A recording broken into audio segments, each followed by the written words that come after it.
The White House says it will act if Russia does not deal with the ransomware hackers who broke into systems at software company Kaseya. Thousands of companies compromised over the weekend. The death toll continues to rise in Surfside, Florida, as rescue teams continue to comb through the rest of the condo collapse. This comes as rescue operation faces more challenges as Tropical Storm Elsa closes in on Florida. And former President Trump announced plans to sue Twitter, Facebook, and Google. The firm suspended his social media account 6 months ago over his comments following the January 6th Capitol incident. Tune in to Deep Dive as we explore these topics and more. Hello and welcome. This is Deep Dive and I'm Tiffany Meier. The White House taking action to deal with ransomware attacks. The Biden administration is working on a government-wide strategy. This comes after another major cyber attack hit more than 1,000 companies over the weekend. Ransomware hackers broke into systems at software company Kaseya. The hack is attributed to the hacker group REvil. Experts believe the perpetrators operate out of Eastern Europe or Russia. President Biden says the U.S. would retaliate if the Russian government is involved. If the Russian government cannot or will not take action against criminal actors residing in Russia, we will take action or reserve the right to take action on our own. The intelligence community has not yet attributed the attack. The cybersecurity community agrees that REvil operates out of Russia with affiliates around the world. Biden said Tuesday the impact of the latest cyber attack appears minimal. It appears to have caused minimal damage to U.S. businesses, but we're still gathering information to the full extent of the attack. Biden adds he'll give an update later this week as more information comes in. Hundreds of Kaseya's corporate clients have been affected by the attack. Kremlin spokesman Dmitry Peskov said there were what he called certain contacts between Moscow and Washington on the subject of cybercrime and accusations that Russia-linked crime groups were sometimes involved. Biden plans to meet with leaders from the State Department, Justice Department, and Homeland Security to address strategies to counter ransomware attacks. The White House continues to urge companies hit by cyber attacks to not pay the ransom.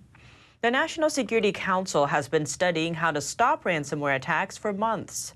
NSC officials have reportedly been using the Ransomware Task Force's April report as a key roadmap. The report includes nearly 50 recommendations from dozens of cybersecurity experts, including one that would make it against the law for companies to pay ransom. Now, let's do a quick update on the Florida condo collapse. The death toll keeps rising. As more bodies are recovered, the latest confirmed death toll stands at 46. That's of Wednesday morning. I ask all of you around the world who are continuing to follow this story to please keep these victims and these families in your hearts and prayers. 109 people remain unaccounted for as the search and rescue operation marks day 14 on Wednesday. Some families think they are out of time. Officials still not conceding. We're in a search and rescue mode. It's an active investigation, and we're focused right now. Our primary goal right now is to bring closure to the families. 5 million pounds of debris have already been removed from the site. The already challenging work made more complex as Storm Elsa churned closer to South Florida. After Tuesday's lightning and wind, rain from Elsa is possible in Surfside through Wednesday morning. The storm's greatest impact is expected on the other side of the state, along Florida's North Gulf Coast. And now, former President Trump is facing off against big tech. He's announced plans to sue Twitter, Facebook, and Google. Today, in conjunction with the America First Policy Institute, I'm filing as the lead class representative a major class action lawsuit against the big tech giants, including Facebook, Google, and Twitter, as well as their CEOs, Mark Zuckerberg, Sundar Pichai, and Jack Dorsey. Trump and his team explain the lawsuits seek to protect the First Amendment right to free speech. They argue that his rights were denied when the three big tech companies banned him. The suits will be filed in a U.S. district court in South Florida. They'll ask a judge to order social media companies to immediately stop the alleged shadow banning, censoring, blacklisting, and canceling of people who express political viewpoints outside the mainstream. Trump called those practices both unconstitutional and un-American. We're demanding an end to the shadow banning, a stop to the silencing and a stop to the blacklisting, banishing, and canceling that you know so well. Our case will prove this censorship is unlawful, it's unconstitutional, and it's completely un-American. Named in the lawsuits are the CEOs of Facebook, Google, and Twitter, along with the companies themselves. Google, Facebook, and Twitter did not immediately respond to requests for comment. Trump argues that social media companies have ceased to be private companies. He cited the Section 230 protection shield that such firms employ to protect themselves from liability. Trump called the legal action just the beginning. He announced the America First Policy Institute supports his legal effort, adding that he believes thousands of other people may join his lawsuit. And now let's turn to debates around Second Amendment rights. The 4th of July saw one of the deadliest weekends this year. 14 mass shootings during the July 4th weekend. That's more than any other weekend so far this year. Data from the Gun Violence Archive says at least 150 people died and more than 400 shootings during the holiday weekend. The shootings were concentrated in big cities such as Chicago, New York, and Los Angeles. In Chicago alone, more than 100 people were shot, among them children under 10. And at least 17 people died, according to the Chicago Tribune. 2 police officers were also shot while dispersing a large crowd in the city. In New York City, at least 35 people were injured in 29 shootings, at least 2 of which resulted in deaths. The Los Angeles Times says in that city, the police recorded at least 16 killings between Friday afternoon and Monday morning.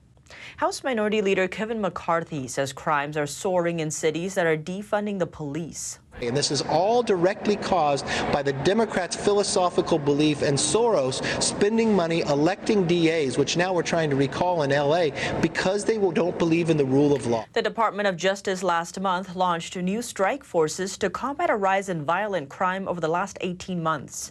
It's targeting illegal gun trafficking in New York City, Chicago, Los Angeles, the San Francisco Bay Area, and Washington, D.C. And New York Governor Andrew Cuomo issued the nation's first executive order declaring gun violence in New York as a disaster emergency. This is the first step in a new strategy outlined by the governor to tackle gun-related crime in the state. The disaster emergency status will allow the state to expedite money and resources to communities so they can begin targeting gun violence immediately. The governor's new comprehensive strategy treats gun violence as a public health crisis. It utilizes short-term solutions to immediately lower the shooting rate and long-term solutions focusing on community-based intervention and prevention strategies to break the cycle of violence. As for gun owners, different states are taking different stances. One California city will be the first in the U.S. to mandate insurance and fees for gun ownership. In a unanimous vote last week, the San Jose City Council voted to move forward with 2 approaches on gun regulation. One is to require gun owners to have liability insurance coverage for their firearms. The second requirement is to pay a fee to compensate taxpayers for the cost of gun-related incidents. The decision comes after a recent mass shooting at a local transit agency that killed 9 people. They found that gun-related incidents in San Jose cost taxpayers $442 million every year. By having gun owners pay a fee, they believe it will relieve public costs like medical and police responses. But not everyone feels safer about it, and it seems many are taking safety into their own hands. Last Thursday, the California Attorney General released data on statewide gun sales in 2020. Handgun sales increased 65.5%, and long-barrel guns increased 45.9% from 2019 to 2020.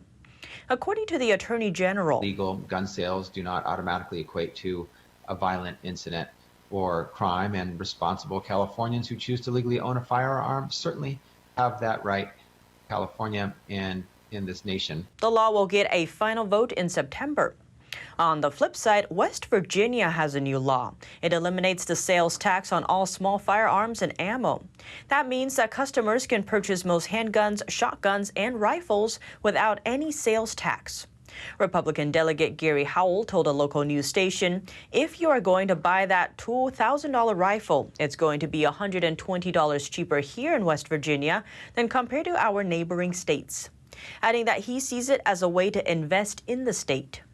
This comes as many states have been cracking down on gun owners, with nearby Virginia putting 5 new gun control measures that went into effect on July 1st.